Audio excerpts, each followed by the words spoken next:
Bien, au terme de cette journée, deux choses, deux messages, j'ai envie de dire. D'abord des remerciements, et puis aussi un message évidemment un peu plus politique pour notre ministre. On a une feuille de route qu'on aimerait bien voir suivie, en quelque sorte. Alors vraiment des remerciements, d'abord pour tous les participants à cette journée. Certains ont dû nous quitter après au moment du déjeuner. En tous les cas, vous avez été nombreux et vous, ce soir, êtes restés jusqu'au terme de cette journée. Un très grand merci à vous, un très grand merci aux intervenants, parce qu'évidemment, sans les intervenants, dans la diversité de leur parcours, qui nous ont apporté un éclairage sur des sujets qui nous tiennent à cœur, cette journée, évidemment, ne serait pas ce qu'elle est. Évidemment, merci à notre ministre Dominique Faure, mais j'y reviendrai tout à l'heure. Merci aux collègues parlementaires. Alors les locaux, évidemment, Joël et Jean-Michel, on a eu l'occasion de le dire ce matin. Merci à Marie qui nous a rejoint de la Drôme, Marie Pochon qui est députée de la Drôme et qui nous a rejoint depuis pratiquement le début de matinée d'ailleurs, hein. Pas tout à fait à l'ouverture mais après. Et puis un très très grand merci à l'équipe d'organisation, évidemment au président de l'association des maires ruraux des Hautes-Alpes, à Philippe Kunz, que je veux encore une nouvelle fois remercier, à l'équipe du Parlement rural, bref, à tous ceux, aux maires de la commune qui nous accueillent, je l'ai dit ce matin, avec talent et bienveillance, et dans cette belle salle. Bref, merci vraiment à toute l'équipe. Oui, mais je vais y venir. Merci à toute l'équipe qui a permis... qui travaille depuis des mois pour organiser cette journée, qui a permis... Vraiment toute la vigilance de l'équipe de la préfecture des Hautes-Alpes. Mais j'allais y venir. On n'avait pas intérêt à marcher d'un pas de côté. Voilà, c'est ça. Merci à monsieur le préfet. C'était du VO de chez VO. Voilà. Merci à monsieur le préfet et à toutes les équipes qui nous ont permis de tenir cette journée de manière tout à fait sereine. Et moi j'ai dû à deux reprises prouver mon identité ce matin avant d'arriver jusqu'à cette salle. Et c'est très bien comme ça. Donc franchement, un grand merci à vous tous. Et puis, sur le fond, un message à notre ministre, mais à travers notre ministre, évidemment, au gouvernement. Et je vous propose que ce message soit traduit, si vous en êtes d'accord, en résolution. Voilà, en résolution, pour qu'il puisse devenir un peu, de manière officielle, une feuille qu'on peut présenter au gouvernement.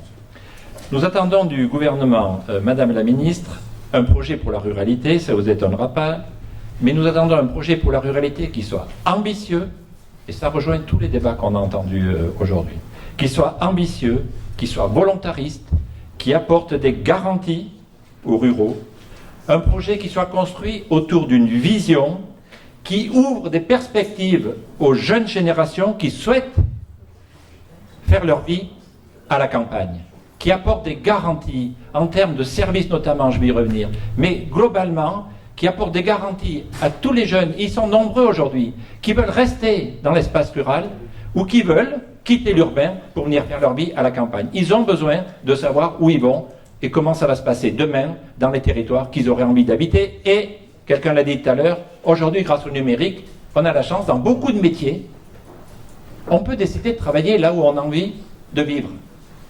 Moi, dans ma jeunesse, il fallait aller vivre là où il y avait le travail.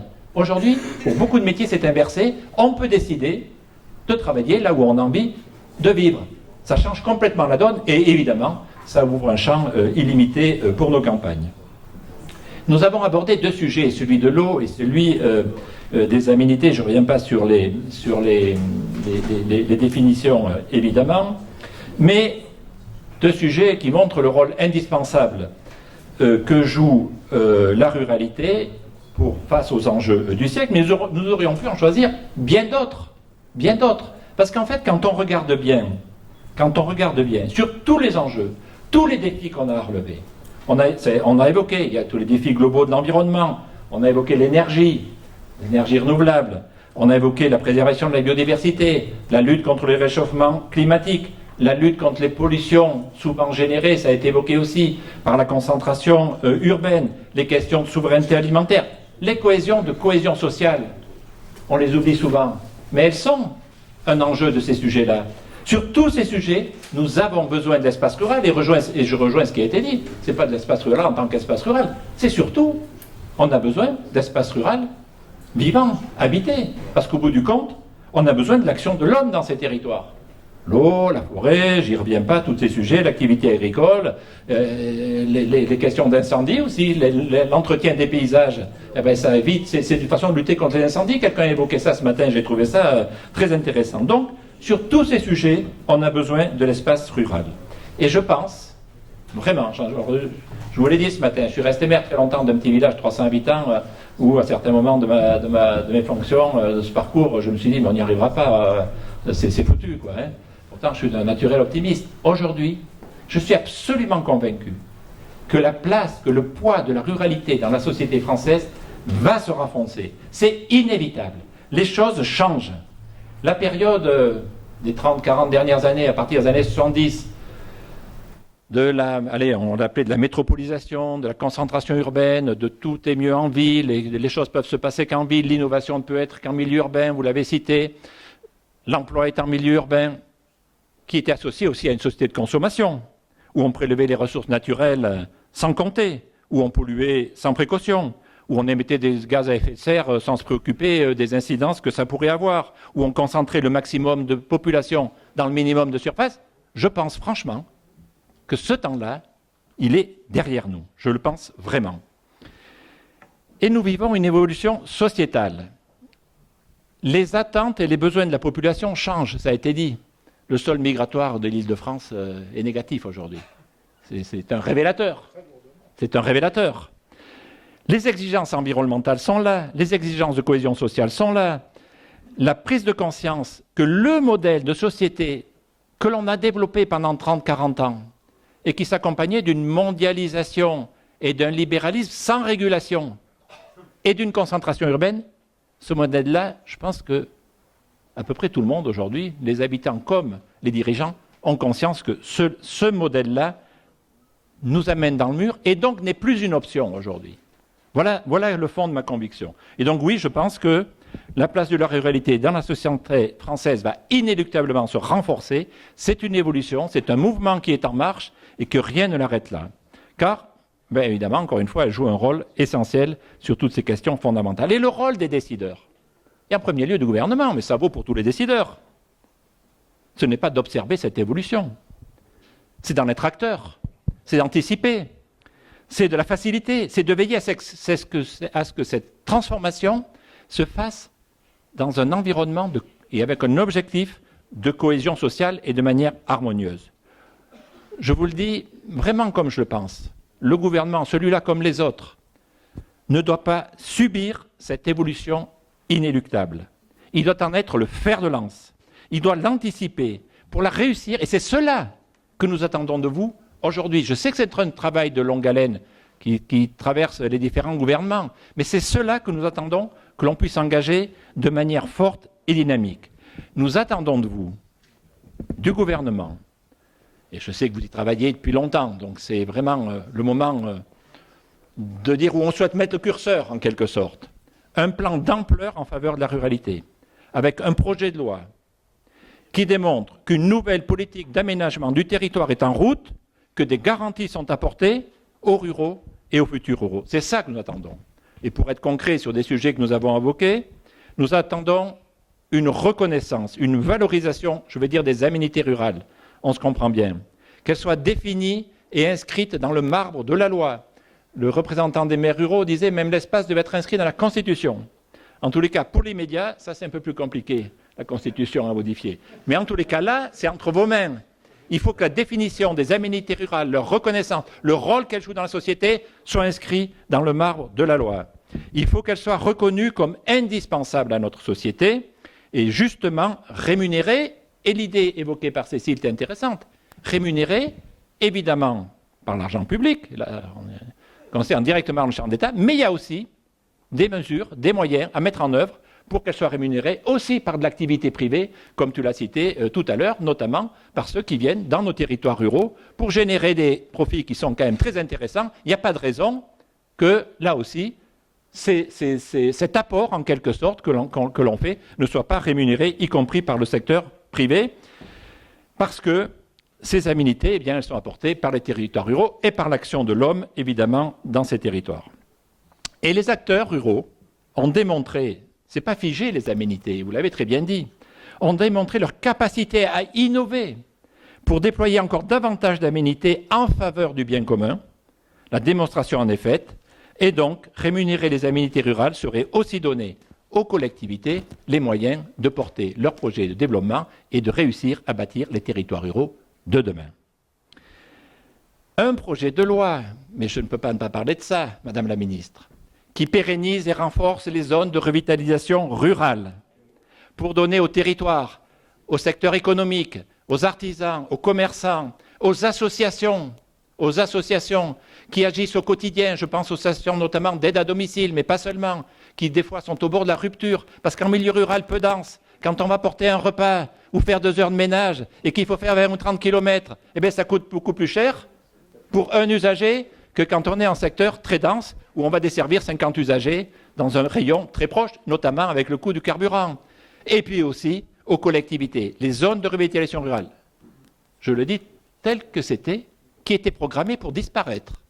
On les a sauvées avec quelques collègues sénateurs et députés. Jean-Michel y a pris sa part. On a sauvé les zones de revitalisation rurale. Aujourd'hui, il faut un nouvel élan à ces zones de revitalisation rurale. Il faut les renforcer. Il faut renforcer les mesures qui sont à l'intérieur. Et dans ces mesures, un pilier sur l'économie, un pilier sur les associations, un pilier sur les collectivités locales. On a eu l'occasion d'en parler. Et je propose notamment, mais on verra ça dans le PLF, que la DSR pour toutes les communes en ZRR soit majorée de 30%, toutes les parts de la DSR. Et attention au zonage, ça a été évoqué ce matin. N'ayons pas un zonage trop restrictif. Les chiffres ont été donnés. La ruralité, elle est définie aujourd'hui. Donc on ne peut pas dire c'est des mots en l'air. Elle est définie, tout le monde est à peu près d'accord. Je pense même que les communes dites intermédiaires au centre de l'INSEE devraient être dans la ruralité. On pourrait en reparler, c'est un autre sujet. En tous les cas, la ruralité, c'est 88% du territoire à peu près, un tiers de la population française. Donc n'ayons pas un zonage ZRR trop restrictif. Attention. D'autant que beaucoup de communes, je le dis souvent, classées ZRR, n'appellent aucun dispositif. Celles qui n'ont plus de commerce, plus de services, il y en a quand même beaucoup, moi j'en ai dans mon département, elles n'appellent plus de dispositifs. Donc attention de ne pas avoir un zonage trop restrictif. Nous avons, avec ma collègue Frédérique Espagnac, sénatrice des Pyrénées-Atlantiques, avec laquelle nous avons travaillé ce sujet, parce que la question des zones de revitalisation rurale, j'en suis le rapporteur spécial à la Commission des finances et qu'elle est le rapporteur spécial de l'économie, nous avons déposé, pas plus tard qu'hier, une proposition de loi qui fera son chemin pour que, à partir du 1er janvier 2024, parce que les ZRR aujourd'hui, je prends un peu de temps, Jean-Yves, tu m'en excuseras, mais les élus, ils savent de quoi je parle. Les ZRR aujourd'hui, elles se terminent au 31 décembre 2023. Donc, il y a urgence. Donc, j'ai déposé avec ma collègue une proposition de loi pour qu'on puisse, 1, les proroger, 2, les renforcer, et 3, qu'on tienne compte des zones de montagne. Et s'il y a des communes qui seraient appelées à sortir avec les critères et qui sont en zone de montagne, nous proposons dans notre proposition de loi qu'elles restent en ZRR. Et nous proposons d'aller à la maille communale.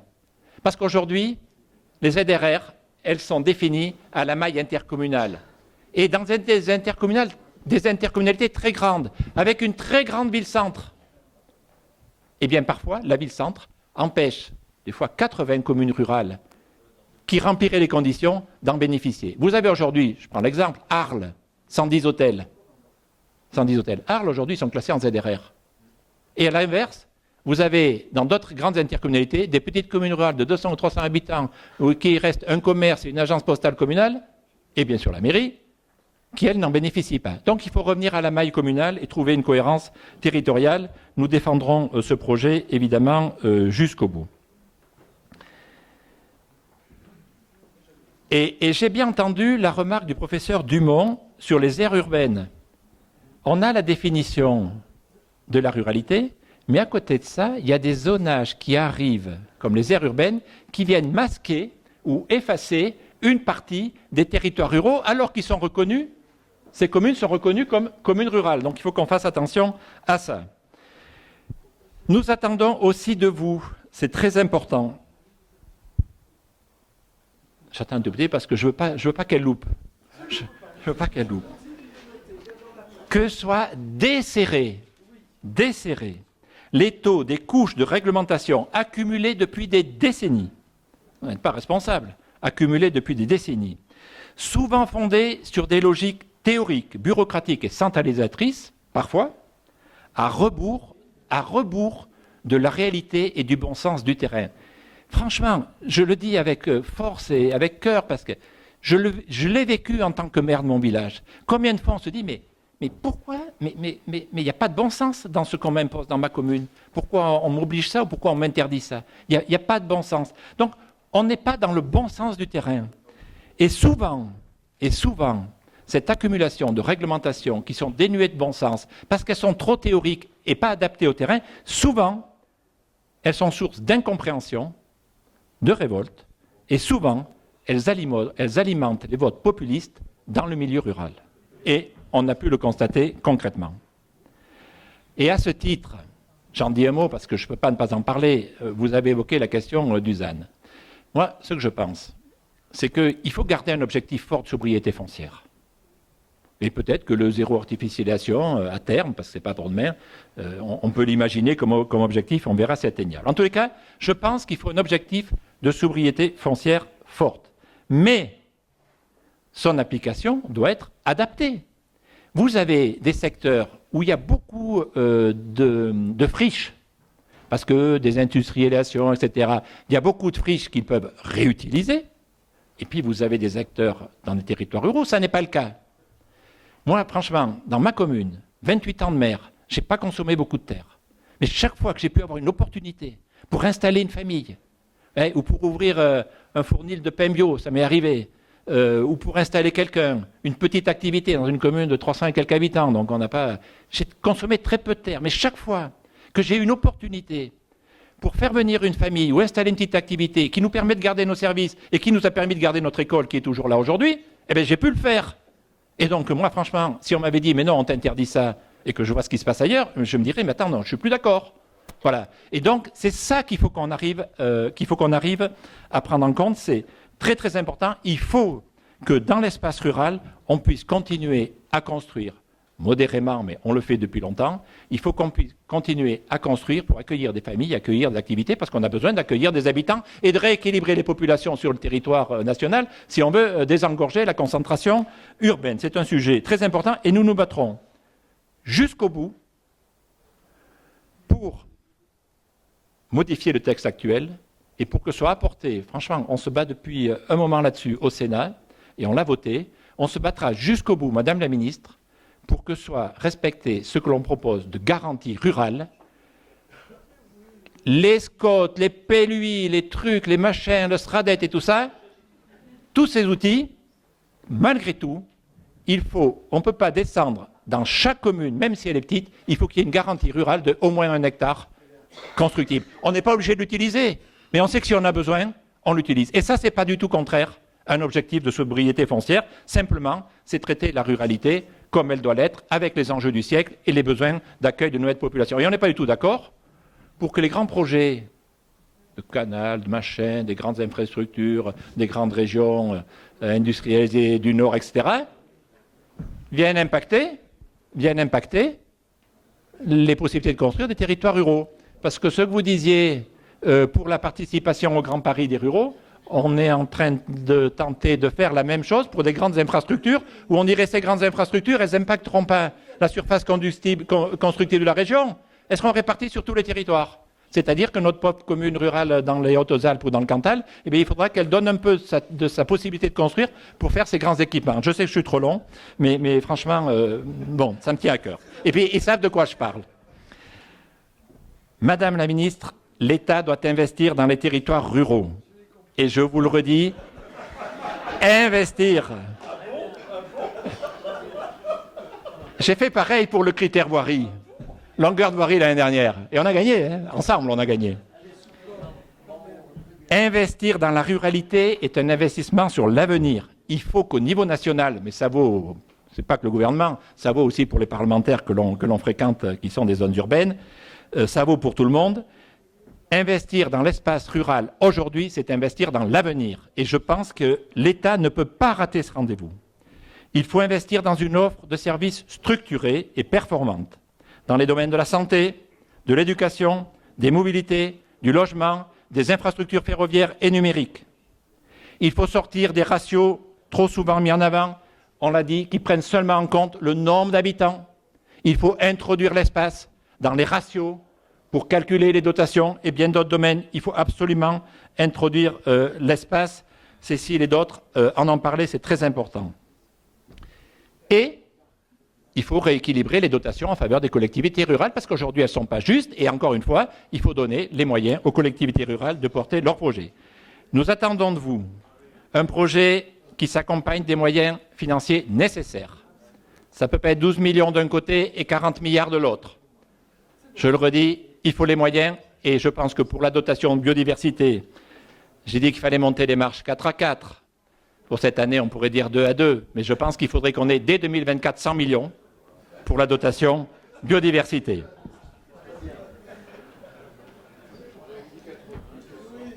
En résumé, et après la mise en œuvre de l'agenda rural, parce que je ne suis pas en train de dire tout ce que fait le gouvernement ne va pas. Il y a des choses qui ont été faites pour la ruralité.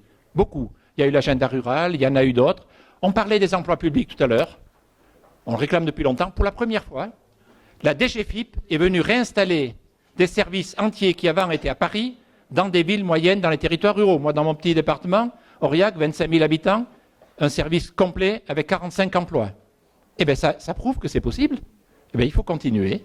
En tous les cas, c'est une belle avancée.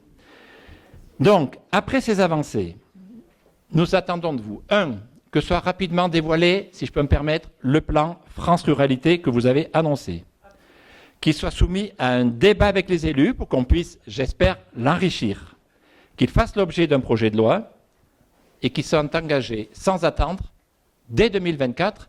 Voilà nos attentes, voilà aussi ce sur quoi on se battra, mais voilà aussi ce sur quoi on vous soutiendra et on sera à vos côtés si vous choisissez cette voie et je sais que ce sera le cas. Je ne reviendrai pas sur les deux projets qu'a évoqué Jean-Yves.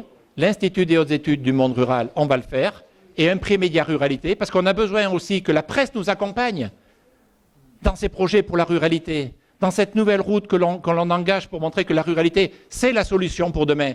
On a besoin de la presse pour faire passer ça. Et donc, on va lancer un prix Média Ruralité pour reconnaître, pour récompenser en quelque sorte, les médias qui auront traité ces sujets positivement de la ruralité.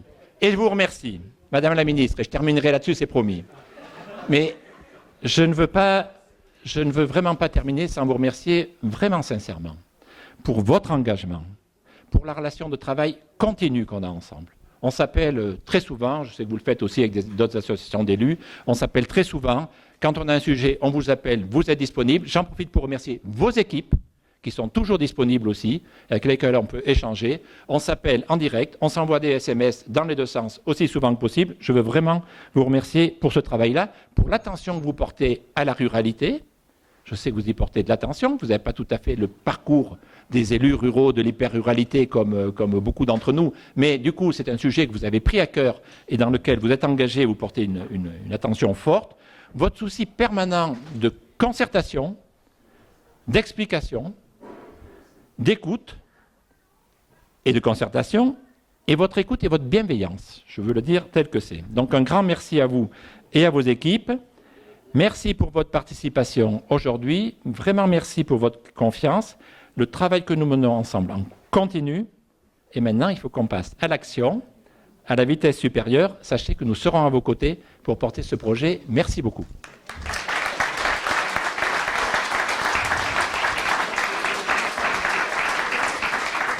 Bien, mesdames, messieurs, vous venez d'assister en direct à l'élaboration d'une très grande loi sur la ruralité. Madame Dominique Faure va monter au micro. Finalement, elle a qu'un mot, oui à tout.